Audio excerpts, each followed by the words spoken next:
Those black sands. They're gorgeous.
There's the cons out of one run. They're about 20 buckets, maybe more.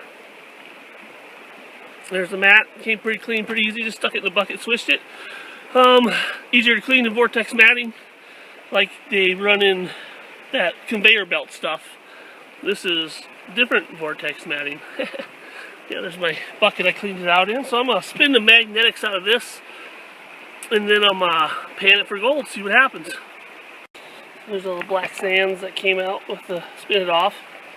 And here's my what's left over in the pan from the sluice. And it was more like turn it off. I forgot my drill, so I just did it by hand. Really fine black sand. I mean, I was looking at the coarse, just the coarse black sand. When you find it, it kind of lets you know that you know, you're blowing out the really super fine stuff, which seems to hold and trap the gold in the sluice, that powdery bed. And this, by far, is just powder, half of it. And the amount of cons that came out of the sluice, not bad. So we're going to pan this out now without the black sands in it. I'll keep that for later. I'll spin it with the drill at home one more time, see if I get a flake of gold to drop out of it. But we'll see. Let's see how good that turn it off works. Okay. There's the gold and lead that we found. I found out of that sluice, about 20 buckets. You can see I got all the right color rocks kind of classifying out of the non-magnetic black sands. This is everything that was in the sluice besides that little bit in the bottom of the bucket I scooped out with my fingers, because that was big stuff. Off the top when I was shaking it. So the sluice didn't produce a lot of cons, but it produced the right cons, I guess. And this is all from just that surface where the shovel is, just right off the surface. You see it got a little bit of a deep hole there. This is just right off the surface, right off the sandbar, flood gold. I wasn't working hard for it. I didn't have like a cherry spot. There wasn't like no, and that's quite a bit for that. And I got some pretty small gold in there. I'm gonna pan it and get that line, and so if we can see any dust in there or not. Okay, there's the black sands out of the Keen.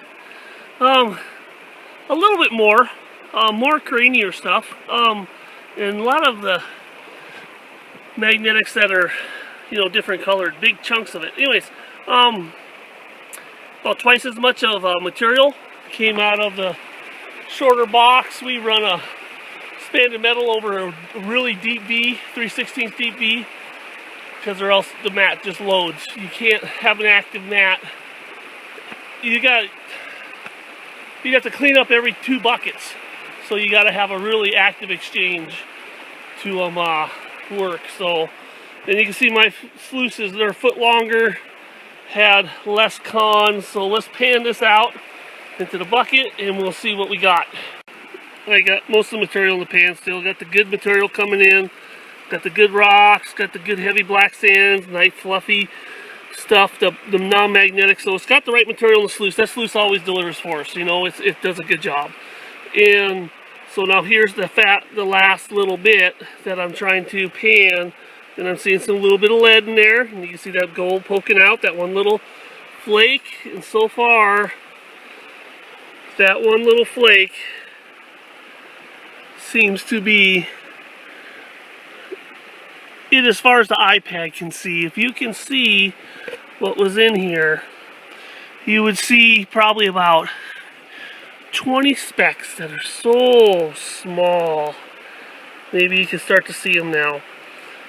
That are just little bitty. And actually probably the 1, 2, 3, 4, 5, 6, 7, 8, 9, 10 that you see right now are pretty small. And that's not a single big flake.